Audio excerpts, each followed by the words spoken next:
안녕하세요. 저는 충남 홍성에서 친구들과 같이 농사 짓고 있는 박은빈입니다. 이야기에 앞서서 몇 가지 질문을 드리고 싶어요. 오늘 밭으로 그림을 그리는 만큼 밭에 대한 질문을 좀 드리고 싶은데요. 밭하면 어떤 장면이 떠오르세요? 이런 장면들이 떠오르세요? 이런 모양의 밭들?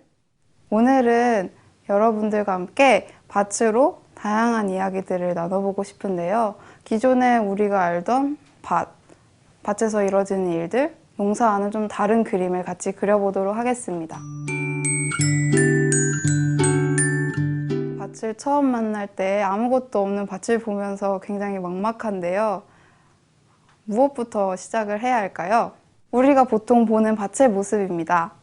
이 밭의 모습은 왜 이렇게 다들 일자 모양인지, 모든 작물들은 일자 모양에서만 자라는 게 아닐 텐데 말이죠. 농기계가 굉장히 연관이 되어 있는데요. 농사를 생계로 하시는 전업농들은 농기계가 없이는 절대 농사를 지을 수 없어요. 기계가 일항을 만드는 데는 저렇게 일자 모양의 일항을 만드는 게 가장 적합합니다. 그렇다면 질문을 드릴게요. 우리는 전업농으로서 농사를 지으려고 하나요? 아니면 어떤 이유에서 농사를 지으려고 하나요? 다른 이유가 있다면 좀 다른 그림을 같이 그려보면 좋겠어요. 같은 공간인데 굉장히 다르죠. 밭에서는 여러 가지들이 가능한데 그 중에서도 개인이 갖고 있는 창조성이나 아름다움, 감수성, 예술성들을 표현하고 기르는데 밭만큼의 좋은 것이 없습니다. 밭에서는 농사일이 이루어집니다. 하지만 농사일만 이루어지지는 않습니다. 어떤 것들이 이루어질까요? 놀이를 위해서도, 문화를 위해서도, 관계를 위해서도, 치유나 여러 가지 활동들을 위해서도 밭은 다양한 활동들을 할 수 있는 공간으로 변합니다.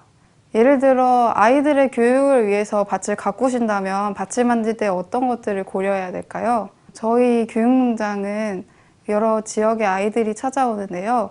그 아이들이 올 때마다 굉장히 고민이 돼요. 아이들이 일항과 고랑의 경계를 구분하지 못해서 작물을 밟아버리거나 쓰러뜨리거나 그렇기 때문에 굉장히 저희는 비상사태로 늘 보내는데요. 그렇기 때문에 선생님들도 아이들에게 거긴 밟으면 안 돼, 거기 안 돼, 밟지 마, 조심해 이렇게 통제를 하게 됩니다.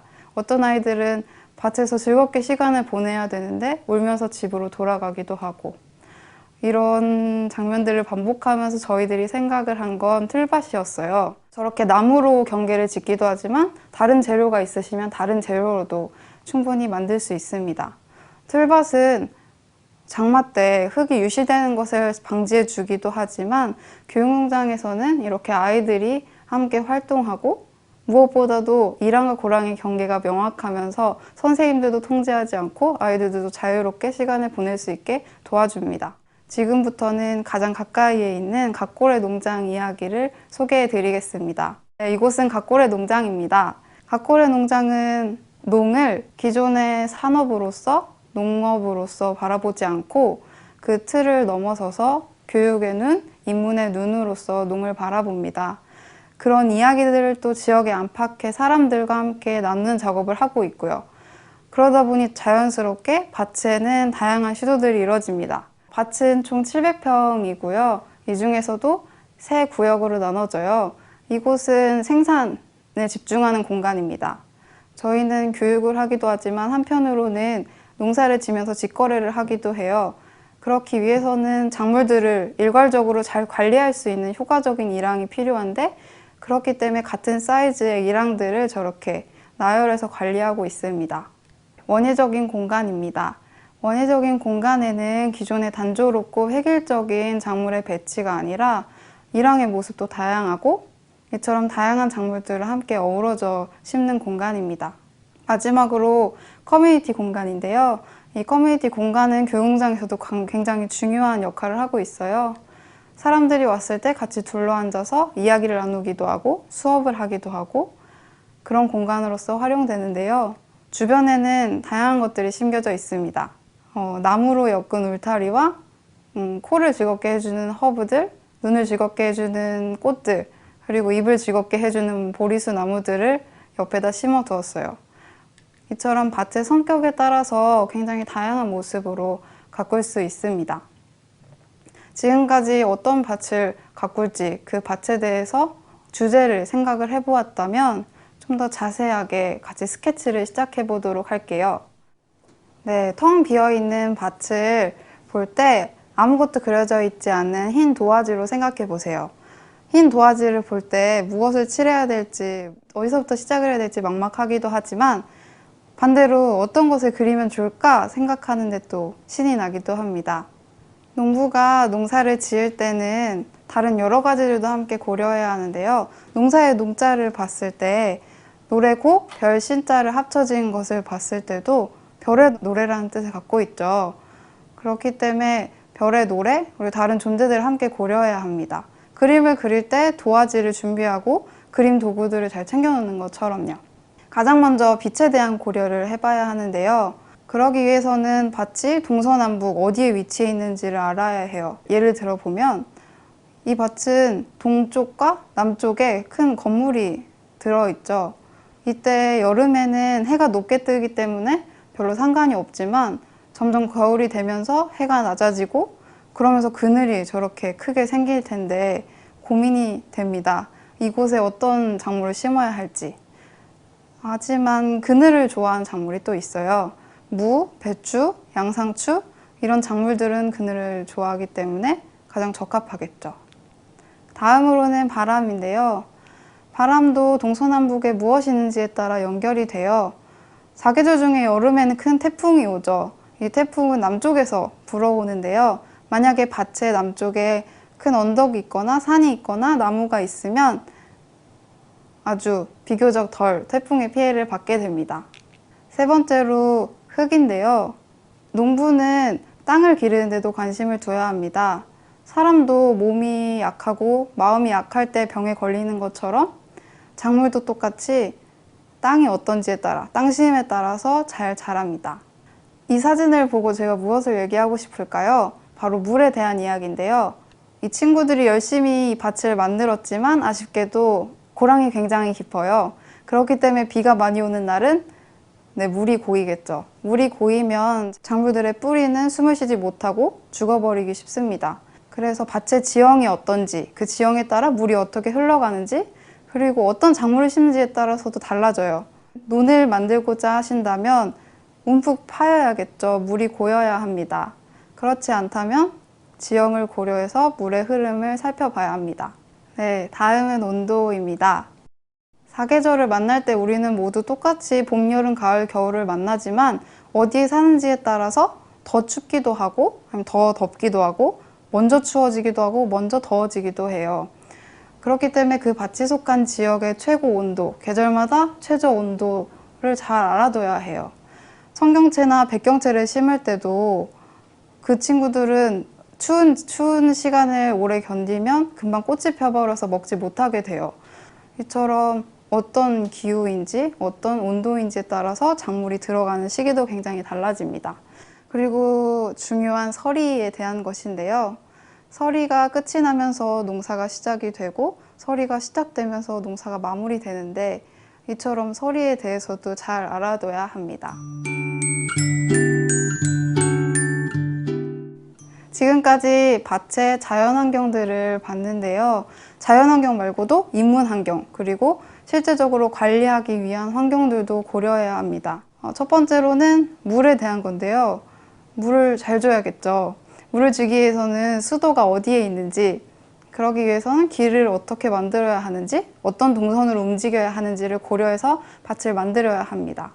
그리고 퇴비장. 밭에 어떻게 보면 순환의 가장 정점에 있는 중요한 역할을 하는 퇴비장인데요. 그 퇴비장도 밭에서도 어디에 있는지에 따라서 굉장히 달라집니다.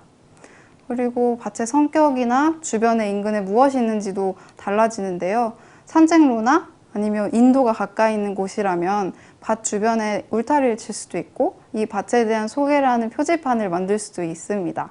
그리고 어떻게 보면 가장 중요하게 밭이 얼마나 오는지, 내가 일주일에 한 번 오는지, 2주일에 한 번 오는지, 한 달에 한 번 오는지 이런 시기에 따라서 작물도 변하는데요. 토마토 같은 경우에는 매일 순을 따주면서 관리를 해주지만 고구마 같은 경우에는 한두 번 김만 잘 매주면 잘 자랍니다. 지금까지 밭의 큰 골격을 같이 그렸고 스케치를 했습니다. 그 큰 골격 안에 이제 어떤 색을 칠할지, 어떤 작물을 심을지를 함께 공부해 볼게요. 그 전에 작물을 심기 위해서는 여러 가지 고려할 부분들이 있어요. 그 중에서 우리는 이 짧은 시간 안에 섞어 심기에 대해서만 다루겠습니다.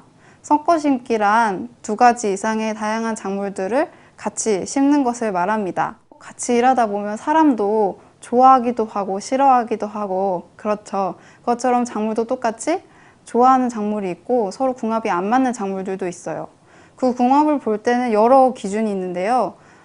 예를 들면 해를 좋아하는 작물, 아니면은 그늘을 좋아하는 작물, 뭐 뿌리가 깊은 작물, 뿌리가 얕은 작물, 그리고 생육이 빨라서 빨리 거두는 작물, 아니면 늦게 거두는 작물. 이런 여러 가지 기준들로 함께 심을 수 있습니다. 그 중에서 구체적으로 몇 가지 작물들을 예를 들어서 얘기해 볼게요. 과일을 맛있게 먹기 위해서는 과일이 많이 달려야겠죠. 그러기 위해선 벌과 나비들의 역할이 굉장히 중요한데요. 그래서 과채류 주변에는 꿀풀과 식물들을 많이 심어두면 꿀을 얻기 위해서 벌과 나비들이 많이 와서 열매를 많이 맺힐 수 있도록 도와주겠죠. 오이는 친한 친구가 있어요. 생강과 파인데요. 생강은 건조한 걸 굉장히 싫어하기 때문에 오이가 만들어주는 그늘로 아주 잘 자랄 수 있게 됩니다. 반대로 파는 파 덕분에 오이가 굉장히 잘 자라는데요. 파에서 나는 특유의 향이 오이 잎벌레를 쫓아내준다고 해요. 양배추인데요. 양배추에게도 친한 친구가 있어요. 토마토인데 양배추에는 배추인벌레가 굉장히 골치 아프게 하는데 토마토를 곁에 심어두면은 토마토의 향을 맡고 배추인벌레가 잘 안 온다고 합니다. 이렇게 좋아하는 친구도 있지만 반대로 또 싫어하는 친구들도 있어요. 싫어하는 예를 들어보자면 파와 콩인데요. 파에서 가까이에 모여있는 박테리아들이 콩이 자라는 데를 굉장히 방해를 한다고 해요. 그래서 콩과 파는 같이 심지 않는다고 합니다. 교육농장이나 작업을 위한 텃밭을 할 때 다양한 식물들을 심는, 작물들을 심는 기준들에 대해서 보았는데요. 작물들이 어떤 크기인지, 어떻게 자라는지에 따라서 배치하고 그 미적인 아름다움을 표현할 수도 있겠지만 이처럼 어떤 작용들이 서로 오고 가는지를 알고 심는 것도 굉장히 중요합니다. 네, 저의 이야기도 이제 마무리되어 가는데요. 오늘 저랑 밭에 대한 이야기, 밭에서 어떤 활동들이 일어나는지 그 안에서도 나는 어떤 밭을 만들고 싶은지를 함께 생각해 봤어요. 그리고 스케치를 그려봤고 그 스케치 안에 어떤 색을 칠하면 좋을지도 아주 잠깐 둘러보았는데요. 정은시에 가면 여러 작품들이 있고 그 작품들을 보면서 그 작가가 그 작품들을 통해 어떤 이야기를 하고 싶은지 알게 되죠. 그것처럼 농부도 밭을 통해서 이야기를 하고 있습니다. 저 또한 각고래농장 친구들과 밭을 통해서 아름다움에 대해서 이야기를 하고 있어요. 아름다움을 분명히 밭으로 표현할 수 있고 그 아름다움을 통해 여러 사람들이 여러 영감들을 받을 수 있다고 믿습니다. 이런 다양한 밭 안에서도 여러분들은 어떤 밭을 그리게 될지 굉장히 기대됩니다. 그럼 마치겠습니다. 감사합니다.